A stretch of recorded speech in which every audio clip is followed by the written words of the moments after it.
So I sit down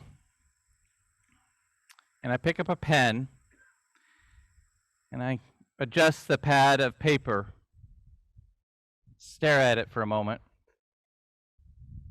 I lift my eyes and gaze out the window for 4 or 5 minutes.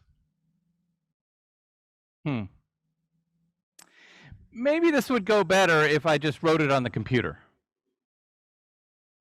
So I open up my laptop, open up a blank document on my word processor, and the cursor line blinks and blinks.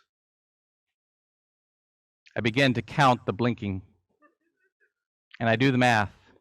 1 blink per second. Blink, blink, blink. And I look up and gaze out the window for 4 or 5 minutes. Yeah, I think it's time for coffee.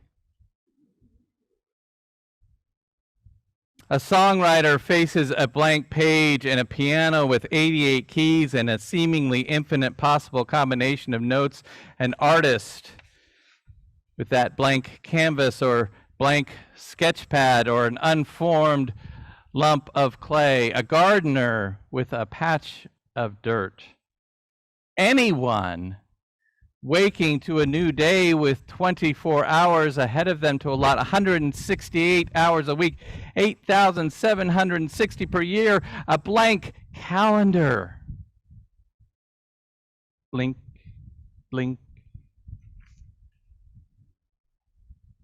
I have been thinking recently a lot about the creation story that is given to us in Genesis 1. Where Yahweh creates from nothing, the ultimate blank page,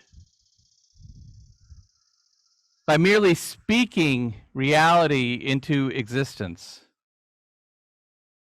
And I wonder, how many infinities, how many cups of coffee did it take Yahweh to finally say, "Let there be light"? Given that perhaps universal dread of starting from nothing, it's a bit shocking to me that anything exists at all. Because I do not think I have met anyone who hasn't faced that blank page in their lives and felt a kind of overwhelming dread. And I think that dread comes from that we know that blank page, that empty space in front of us represents an entire host of possibilities.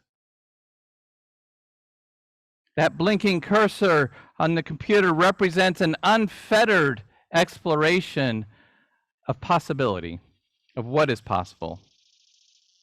And I think, and I believe that we have this sort of inherent understanding from our experiences that when we write that first word or make that first mark or play that first note, plant that first seed, we are somehow eliminating all or most of those possibilities and seemingly just choose one.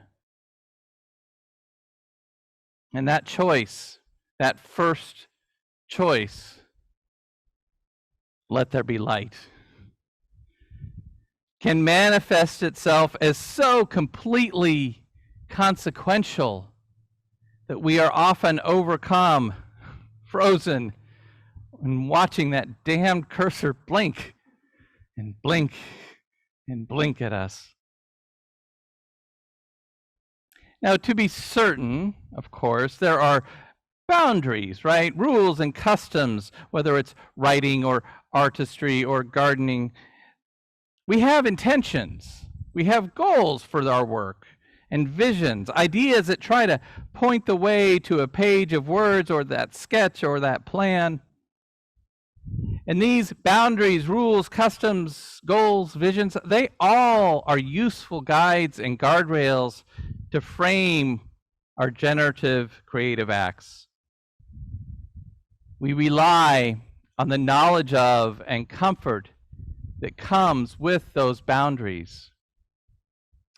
We know we know how to begin to create. But then again, all those old rules and expectations often limit us in our explorations of what is possible.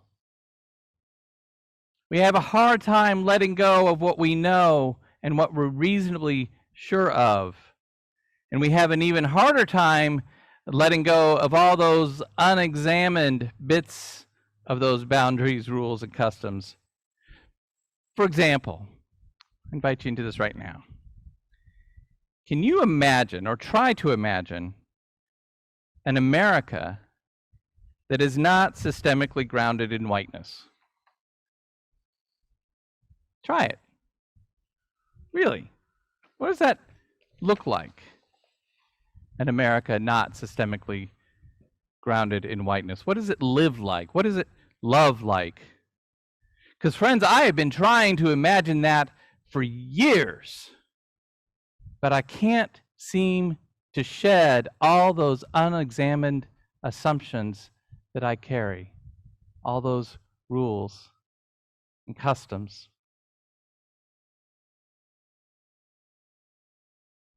And if I'm unable to do so, we have to admit there's vastly fewer opportunities for me to explore possibilities in my life. And that's the kind of thing I mean when I say those old rules and expectations often limit us in our explorations of what is possible. That blank page, however it is in your life and in your work, that blank page is embedded with this myriad of possibility, and we know that whatever we choose to put on that page immediately limits its possibility, and whatever we choose to put on that page is probably bounded by some unconscious assumptions and biases that have already limited our exploration of what is possible. So if you did not arrive today online or in person into this space with the experience of an existential dread of a blank piece of paper, I'm guessing you got one now. And I want to acknowledge those of you here that are probably rolling their eyes at me right now, thinking, geez, Greg, for heaven's sake, there's no need to be stuck. All you have to do is begin writing, drawing, composing, sculpting, planting, creating, exploring. To which I respond, yeah, of course. Yes, of course. You have to begin. But if we are to embrace possibility, which is this theme that we are exploring this month, embracing possibility, and it's really a spiritual discipline, a spiritual practice that we're being asked to think about and to explore together. If we're really going to embrace possibility, to truly explore what is possible in our lives, perhaps it's good to give a certain reverence, a certain awe, a kind of deeply respectful grace to that existential dread that comes with beginning, that actually comes just before beginning, right? Just before let there be light. The pandemics of the last 18 months have, for me at least, erased much of what I had been accustomed to regarding this spiritual community, this church, the Unitarian Universalist Society of Mill Creek, yes, but also church more broadly thought of. Through the various forms of online worship that we went through to right now in this hybrid model, much of what remains of what this community was in the beginning times, as we like to say, the before times, right, is a kind of not quite the same shadow of what we knew ourselves to be and how we related to one another. And so today, I wonder if we are not being given a blank piece of paper onto which we can create a wholly new idea of church, of community, even of relationship. A blank page through which we could truly explore what is possible in religious community, beyond all that we already know and have already done successfully through the years, beyond all that has been tried and true, beyond our regularly scheduled programming, beyond the old guardrails that served us well but limited our potential. A blank page that calls us to re-examine every structure, every assumption, every intention of this church in service to an exploration of the seemingly infinite possibilities of who we could be, might be. Truly an invitation for all people to awaken to love. And perhaps this very thought, the thought that we might create a Mill Creek ex nihilo, stripped of all our ideas and experiences of what it has been for us, if that doesn't fill you with existential dread, well, then I don't know, because it does me.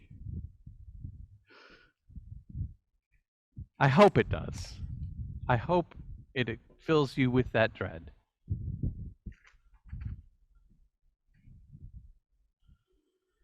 Because I invite us today to stay in that dread for a while. Let ourselves be really uncomfortable.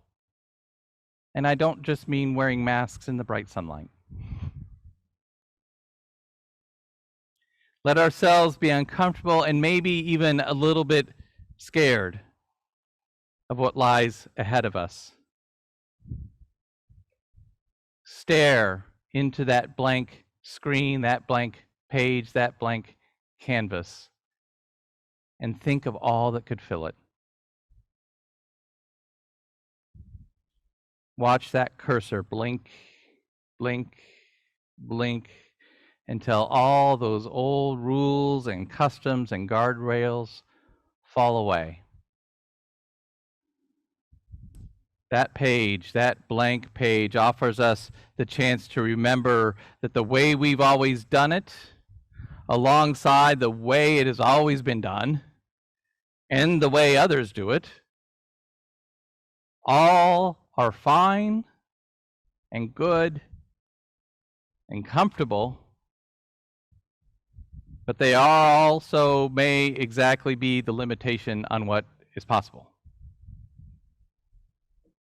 The way it's been, the way we know, our comfort with all of that is the limitation on exploring what is possible.